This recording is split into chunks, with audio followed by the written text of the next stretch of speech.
মণ্ডলের সব মিলিয়ে কতগুলো গাড়ি বাজেয়াপ্ত হয়েছে জানেন? 242টা। এর মধ্যে বিএমডব্লিউ, ট্রাক সহ একাধিক গাড়ি রয়েছে। 242টা গাড়ি, টুলুর সাম্রাজ্যে 242টা গাড়ি তা বাজেয়াপ্ত। টুলুর সাম্রাজ্যে শুধু 242টা গাড়ি নয়, এছাড়াও 21টা সম্পত্তি, 300 বিঘা জমি, ব্যাংকে 93 কোটি। এলাহি ব্যাপার। বিলাসবহুল সব গাড়ি। প্রথমে দেখলাম আমরা অডি, তারপর বিএমডব্লিউ।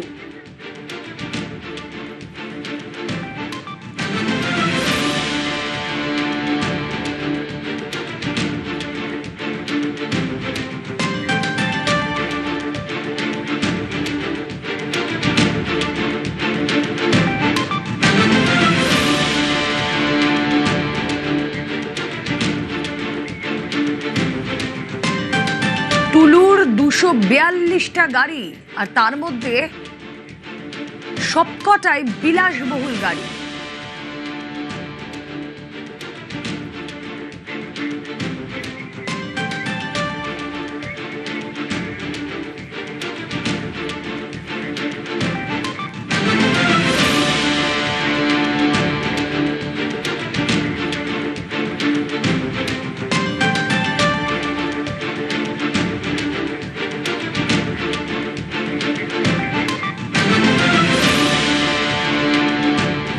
আর 300 বিঘার জায়গার সাথে সাথে 83টা ট্রাকের সাথে সাথে অল টাইপ অফ ভেহিকেলস সিজ করা হয়েছে 242টি। তার মধ্যে ট্রাক আছে, ডাম্পার আছে, কার আছে, বিএমডব্লিউ আছে, অডি আছে, এই সব মিলিয়ে 242টি।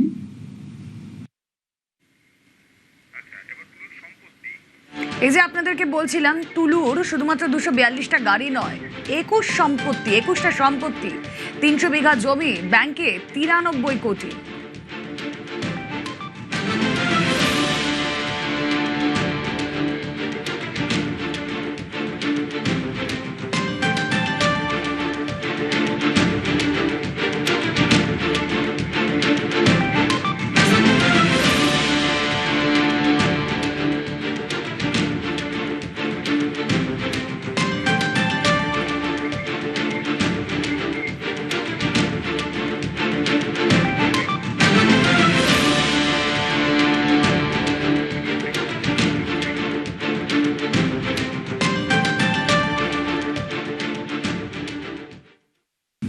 আমরা ওনার যতগুলো অ্যাকাউন্ট এখনো অবধি পেয়েছি, বিভিন্ন অ্যাকাউন্টে 93 কোটি টাকা। সেই 93 কোটি টাকা আমরা টুলু মণ্ডলের অ্যাকাউন্টসগুলোকে আমরা ফ্রিজ করেছি। সমস্ত অ্যাকাউন্টকে নন অপারেটিং করার জন্য ফ্রিজ করা হয়েছে। এর বাইরেও ক্যাশ রিকভারি করা হয়েছে 53 লক্ষ টাকা। আর আমাদের gold ornament 268 gram, 400 silver 400 gram, platinum jewellery around 23 gram, 3 cash counting machine পাওয়া গেছে, 1 computer, 2 pen drives, 1 CPU and several document like road challan, DCR, money receipt, chequebook. এছাড়াও আপনার 83টা ট্রাক আর ড্রাম্পার 83, সেটাকেও সিজার লিস্টে নেওয়া হয়েছে। এর বাইরে আমরা 21টা প্রপার্টি পেয়েছি, সেটা আন্ডার প্রসেস রয়েছে। প্রপার্টি 7টা বাড়ি, একটা ফার্ম হাউস, 2টো পেট্রোল পাম্প, একটা ব্রিক কিল, একটা পার্কিং, 3টে স্টোন মাইন, 2টো ক্র্যাশার এবং আদার্স সব মিলিয়ে মোট 21টা প্রপার্টি। এই জায়গার পরিমাণ হচ্ছে 300 বিঘা।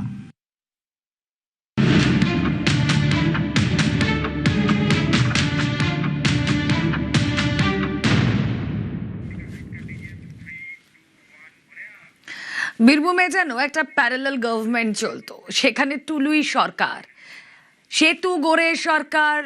হ্যাঁ, সেতু গড়ছিলেন টুলু। বীরভূমের খাদান সম্রাটের বেপরোয়া কীর্তি টোলবাজির ছকে অনুমতি ছাড়াই নিজের জন্য একটা ব্রিজ ভাবতে পারেন?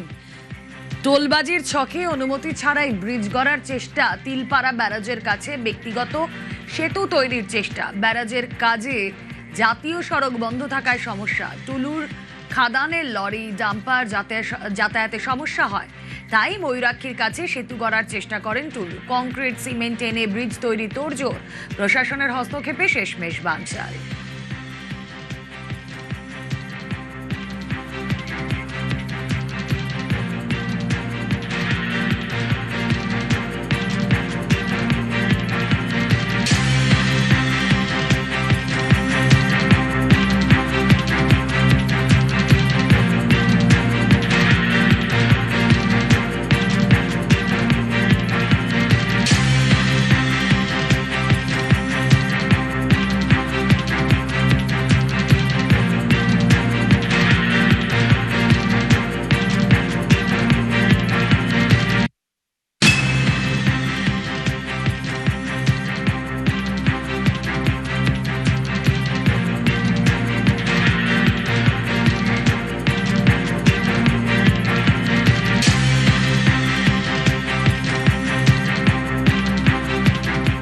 তিলপাড়া যে ব্রিজ, এপ্রিল থেকে যান চলাচল বন্ধ আছে। পুরন্দরপুর পার্ক দিয়ে গাড়ি যাচ্ছে। আমাকে বলেছে এবং ঊর্ধ্বতম প্রশাসন আছে বলে আপনারা থেকে এটা করে দেন, এবং কাজলকে বলেছে যেহেতু 9 জন লোকাল লোকের জায়গা আছে তাদেরকেও সঙ্গে নিয়ে এটা বানিয়ে দিয়েছে। এটা বানাইতে 4 থেকে 5 কোটি টাকার মতন খরচ হবে, একদম উন্নত মানের হবে।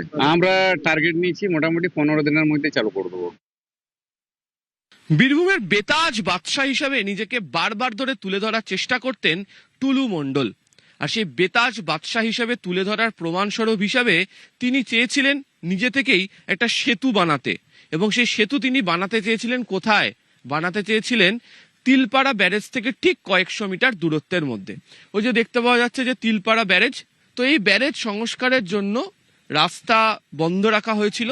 রাজ্য সরকারের তরফ থেকে পরিকল্পনা করা হয়েছিল বিকল্প রাস্তা দিয়ে গাড়ি ঘুরে যাবে, আর ছোট গাড়ি বাইক যেগুলি রয়েছে তার জন্য রাজ্য সরকারের তরফ থেকে নদীর ওপর একটা কজওয়ে বানিয়ে দেওয়া হবে হিউম পাইপের ওপর দিয়ে, যেটা সাধারণত হয়ে থাকে।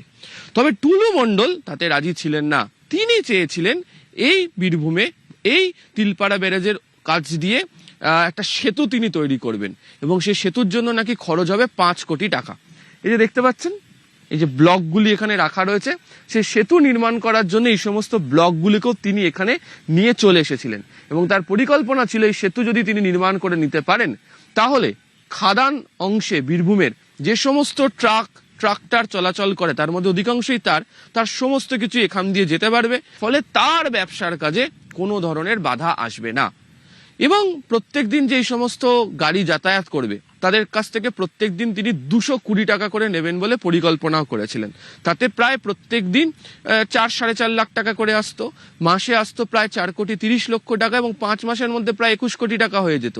সেতু তৈরি করতে তিনি বলেছিলেন 5 কোটি টাকা খরচ হবে, আর 5 মাসে তিনি আয় করে নেবেন 21 কোটি টাকা। কেন এই অতিরিক্ত অর্থ তাহলে কোথায়, কিসে কাজে লাগাতেন? নাকি তার নিজের পকেট ভরানোর জন্য? নদীর ওপর যদি কোনো ধরনের সেতু তৈরি করতে হয় তাহলে সরকারের তরফ থেকে অনুমতি নিতে হবে। শুধু অনুমতি নেওয়া নয়, সরকারের তরফ থেকে টেন্ডার ডাকা হয়। এছাড়া এই ধরনের সেতু তৈরি করার ক্ষেত্রে দেখে নেওয়া হয় যে জমি কারা দিচ্ছেন, বা নদীর জলের যে স্বাভাবিক গতি বা প্রবাহ তাতে যাতে কোনো বাধা না আসে, একাধিক বিষয় সংযুক্ত থাকে। কিন্তু তিনি তো ছিলেন বেতাজ বাদশাহ, তিনি তো নিজেকে মনে করতেন তিনিই প্রশাসনের সর্বময় কর্তা। ফলে সে কারণে তিনি তিলপাড়া ব্যারেজের কাছে ব্যক্তিগত মালিকানায় নিজের নামে একটা সেতু তৈরি করার পরিকল্পনাও নিয়ে ফেলেছিলেন। যদিও সে স্বপ্ন বাস্তবায়িত হয়নি, কিন্তু তার সেই স্বপ্নের স্মারক হিসাবে এখনো পর্যন্ত এই নির্মাণ সামগ্রীগুলো রয়ে গিয়েছে তিলপাড়া ব্যারেজের ঠিক কাছেই। ক্যামেরা অসিত দাসের সাথে আবির ঘোষাল, নিউজ 18 বাংলা, বীরভূম। এইভাবে কি সেতু তৈরি করা যায় ব্যক্তি স্বার্থে, নিজের জন্য? কি বলছেন স্ট্রাকচারাল ইঞ্জিনিয়ার প্রফেসর পার্থপ্রতিম বিশ্বাস? নদীর উপরে সেতু যদি তৈরি করতেই হয়, সরকারের অনুমোদন প্রয়োজন এবং প্রত্যেকটা নির্মাণের কিছু বিধি রয়েছে, সেই বিধি মেনে নির্মাণ করতে হয়, না করলে সুরক্ষার ঝুঁকি থাকে। এক্ষেত্রে যদি বেসরকারি সংস্থাকে সেতু নির্মাণের দায়িত্ব দিতেই হয়, তাহলে ইন্ডিয়ান রোড কংগ্রেসের যা বিধি আছে সেই বিধি মেনে এই ধরনের নির্মাণ করা উচিত। ফলে এখন সরকার যদি তার দায়িত্ব ছেড়ে দেয় এবং একদল বেসরকারি উদ্যোগপতিকে ছেড়ে দেয়, সেক্ষেত্রে দাঁড়িয়ে সেই নির্মাণের মান, নির্মাণের সুরক্ষা, কোয়ালিটি, এটা নিয়ে তো প্রশ্ন উঠবেই।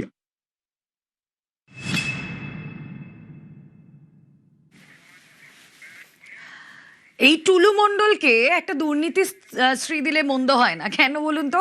কারণ তৃণমূল আমলে পথশ্রী প্রকল্পে কাজের বরাত, বীরভূমে একচেটিয়া মণ্ডল স্টোন প্রোডাক্টের ঠিকাদারি ব্যবসা, মোহাম্মদবাজার নলহাটির জাতীয় সড়কের ধারে টুলুর সাম্রাজ্য, বিস্তৃত সাম্রাজ্য। টুলু মণ্ডলকে এলাকায় একাধিক রাস্তা তৈরির বরাত, নিম্নমানের সামগ্রী দিয়ে রাস্তা তৈরির অভিযোগ গ্রামবাসীর।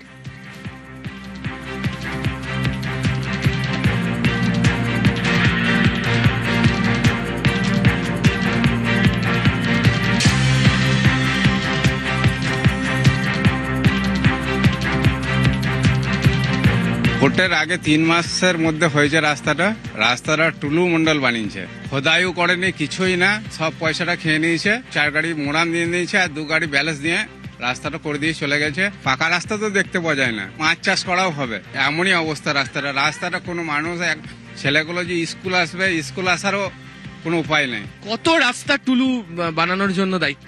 আমি স্যার শুনেছিলাম যে 72টা টেন্ডার পেয়েছে, তার মধ্যে ছাই দিয়েছে না সিমেন্ট দিয়েছে বুঝতে পারি না। এই রাস্তা চলার মতো নয়, মানে রাত্রেবেলায় যদি কেউ আসে উবুর হয়ে চিত হয়ে পড়ে যাবে। দাঁত বেরিয়ে গিয়েছে, তো সব পাথর বেরিয়ে গিয়েছে। 3 মাস হয়েছে, এখন রাস্তা ফিটিং হয়নি, সাইড দিকে তো এখনো মাটি লাগায়নি। কে বানিয়েছে রাস্তাটা জানেন? টুলু মণ্ডল বানিয়েছে। শুধুমাত্র বালি পাথরের ব্যবসা নয়, টুলু মণ্ডল তার প্রভাব প্রতিপত্তিকে কাজে লাগিয়ে বীরভূমের প্রায় 72টি রাস্তার টেন্ডার পেয়েছিলেন, এমনটাই স্থানীয় সূত্রে দাবি।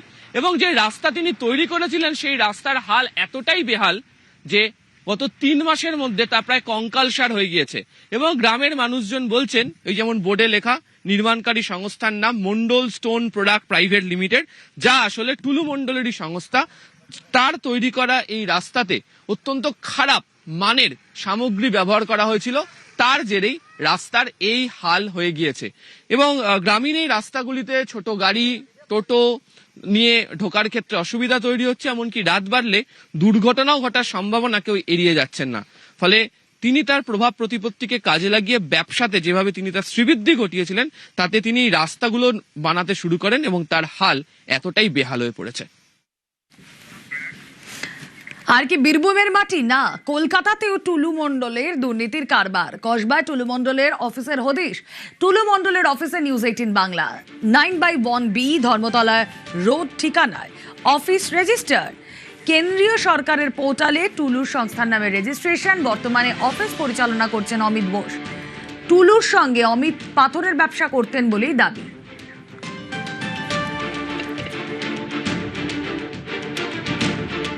কেন্দ্রীয় সরকারের যে পোর্টাল রয়েছে এবং যে পোর্টালে মূলত কোম্পানি, বিভিন্ন ধরনের কোম্পানির অ্যাড্রেস এবং রেজিস্ট্রেশন নাম্বার থাকে, সেই পোর্টালে কিন্তু স্পষ্টত লেখা রয়েছে যে টুলু মণ্ডল তার যে স্টোন প্রোডাক্ট, অর্থাৎ তার যে স্টোন বা পাথরের যে ব্যবসার ক্ষেত্রে তার মণ্ডল স্টোন প্রোডাক্ট প্রাইভেট লিমিটেড, এখানে আমি দেখতে পাচ্ছি কোম্পানির নাম। এবং কার্যত এখানে এই যে জায়গা, সেই জায়গা কার্যত 8 বছর আগে নেওয়া হয়েছিল এবং তার সঙ্গে সঙ্গে রেজিস্ট্রেশন অ্যাড্রেসও দেওয়া রয়েছে 9/1B ধর্মতলা রোড। সেই অ্যাড্রেসে আমরা এসে পৌঁছেছি এবং সেই অ্যাড্রেস যার মালিকানায় বা যার নামে রয়েছে তার সঙ্গে আমরা কথা বলবো। 8 বছর আগে কি সত্যি রেজিস্ট্রেশন হয়েছিল? এরকমই শুনেছিলাম, কিছু কাগজও এসেছিল। আর আমি এটার মালিক নই, এটা আমার ইনল হাউস আর কি। আচ্ছা, এই সংক্রান্ত আর কোনো পরবর্তীকালে কোনো করসপন্ডেন্স কিছু হয়নি। আপনি এখানে থাকেন? আমি থাকি এখানে, আমার নিজের ব্যবসা চলে। এই যে 8 বছর আগে রেজিস্ট্রেশন হয়েছিল, টুলু মণ্ডলের সঙ্গে যোগাযোগ ছিল? যোগাযোগ আছে, মানে ওনার সঙ্গে কার্য সংক্রান্ত যোগাযোগে পাথর আমি ওনার থেকে নিয়েওছি, ব্যবসাও হয়েছে 2-3 বছর আগে। তো এইখানে যে ওনার অফিসটা রয়েছে মণ্ডল স্টোনস, যেটা অফিস সংক্রান্ত কোনো কাজ এখানে হয় না, এটা যে কোনোভাবে আরওসিতে হয়ে গেছে। আমিও অনেকে বলেছি ওনাদের, আমার সিএকেও বলেছি। এখন যেহেতু এটা আরওসির ম্যাটার, কিভাবে এই অ্যাড্রেসটা উঠবে, নাহলে আমাকে বারবার বিড়ম্বনার মধ্যে পড়বে। 3.5 কোটি টাকার অ্যাড্রেস দেখাচ্ছে। 3.5 কোটি? জানি না ম্যাডাম। টুলু মণ্ডলের সঙ্গে আপনার কথা হয়েছিল কোনোদিনও? অনেক আগে হয়েছে, রিসেন্টলি হয়নি। আর যারা এখানে থাকেন তাদের বক্তব্য, বহু বছর আগে রেজিস্ট্রেশন করা হলেও টুলু মণ্ডল সেই অর্থে এইখানে আসেননি। ক্যামেরায় মনোজের সঙ্গে প্রীতি, নিউজ 18 বাংলা, কলকাতা।